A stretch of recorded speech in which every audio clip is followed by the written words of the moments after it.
వీడికి ఏం పోయే కాలం ప్యాంట్ షర్ట్ వేసుకొని రావచ్చు కదా అనుకోవచ్చు అందరూ. కొంతమందికి ఆ ఐడియా ఉండుంటుంది. కానీ ఈరోజు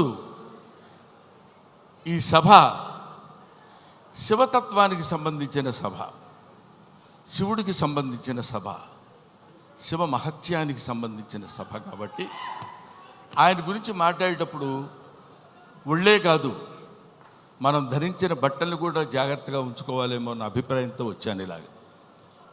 తర్వాత ముందుగానే మీ అందరికీ నేను విన్నవించుకునేది ఏంటంటే, నేను మాట్లాడే మాటల్లో ఏమైనా పొరపాట్లు కానీ తప్పొప్పులు కానీ మీకు నచ్చని విషయాలు కానీ ఉంటే, నాకంటే ఆల్మోస్ట్ ఇక్కడ ఉన్న వాళ్ళందరూ వయసులో చిన్నవాళ్ళే అనుకుంటాను, పెద్ద హృదయాలతో మన్నించండి. ఒకటి. నెంబర్ 2, కన్నప్ప ఈ సినిమా మోహన్ బాబు గారు ఎందుకు తీశారబ్బా అని అనుకున్నా ఒకసారి. ఎందుకంటే మోహన్ బాబు గారి గురించి మీ అందరికీ తెలుసు. ఆయన 5 కోట్లతో 10 కోట్లతో సినిమా తీసి దాని మీద 10 కోట్లు 15 కోట్లు సంపాదించుకుని మళ్ళీ పక్కన పెట్టి మళ్ళీ ఇంకో సినిమా తీసి, అలాంటి డబ్బుకి అతి ప్రాధాన్యత ఇస్తూ గౌరవించేటువంటి వ్యక్తి మోహన్ బాబు గారు. నాకు తెలుసు 200 కోట్లు పెట్టి ఈ సినిమా ఈయన ఎందుకు ప్లాన్ చేశాడు అనే ఆలోచన చేస్తే, ఈ ఆలోచన ఆయనది కాదు, ఈ ఆలోచన ఆయనకు వచ్చినటువంటి ఆలోచన కాదు, సకల సృష్టి స్థితి లయకారుడైన ఆ పరమేశ్వరుని ఆలోచన అతనిలో సంక్రమించిందేమో. ఒకటి. ఇంకో పాయింట్ ఏంటంటే, ఎప్పుడో నా చిన్నతనంలో ఆయన కన్నడ రాజకుమార్ కాళహస్తి మహత్యం సినిమా తీశారు. ఆ తర్వాత కీర్తిశేషులు బాపు గారు, కీర్తిశేషులు కృష్ణరాజు గారితో కన్నప్ప సినిమా తీశారు. అది తీసి ఇంచుమించు 30 సంవత్సరాలు అవుతుందేమో నాకు తెలిసి, 30 సంవత్సరాల పైనే, 50 సంవత్సరాలు. ఆ సినిమా తర్వాత భక్తి తత్వాన్ని ఇప్పుడు ఇక్కడ ఉన్నటువంటి కుర్రకారందట్లో భక్తి సన్నగిల్లిపోయి అరాచకాలు పెరుగుతున్న సమయంలో ఏదో ఒక భారతీయ తత్వాన్ని, భారతీయ శివతత్వాన్ని తెలియపరచాలి ఇప్పుడున్నటువంటి కుర్రకారుకి అనేటువంటి ఆలోచనతోటి శివుడే, సాక్షాత్తు శివుడే, సాక్షాత్తు ఆ పరమేశ్వరుడే, సాక్షాత్తు ఆ కాళహస్తీశ్వరుడే, సాక్షాత్తు ఆ వాయులింగుడే మోహన్ బాబుని ఇలా రారా అని పిలిచాడు. ఎందుకు పిలిచాడంటే, కాళహస్తిలో శివుడు ఉంటాడు, పక్కనే మోదుగుపాలెంలో ఉన్న మోహన్ బాబుని పిలిచి నువ్వు రారా, నువ్వు ఏవేవో సినిమాలు తీస్తావంటే నా సినిమా తీయ అన్నాడు. అంతే. అది శివనాజ్ఞను అనుసరించి తీసినటువంటి సినిమా ఈ భక్త కన్నప్ప అని నా నమ్మకం.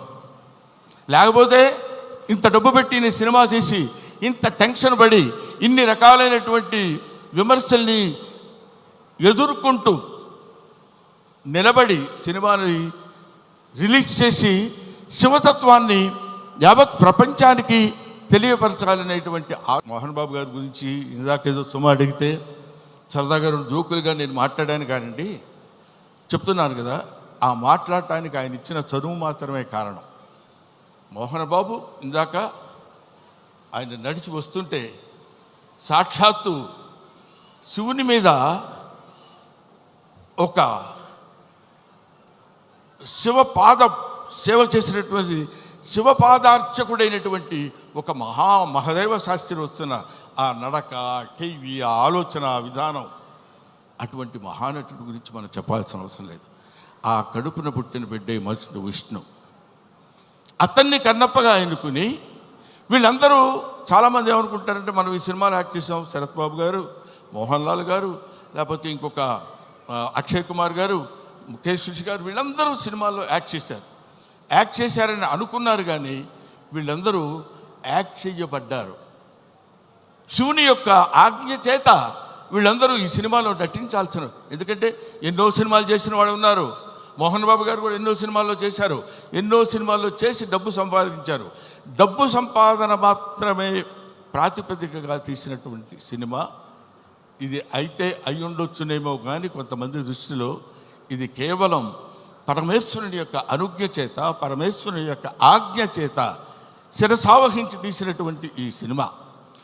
అందుకని నేనేం చెప్తున్నానంటే, మీ అందరికీ, మహానుభావులకి, మహాత్ములకి, ప్రవచనకారులకి, ప్రయోక్తలకి, మీ అందరికీ శిరస్సు వంచి పాదాభివందన చేసి నేను చెప్పే మాట ఏంటంటే, పెచ్చుమీరిపోతున్నటువంటి ఈ కలియుగంలో కలి యొక్క ప్రభావం చేత పరమ దుర్మార్గమైనటువంటి ఆలోచనలతో ఉన్నటువంటి ఈ మానవుల్ని కనీసం భక్తి అంటే ఇది, భక్తి అంటే ఇలా ఉంటుంది.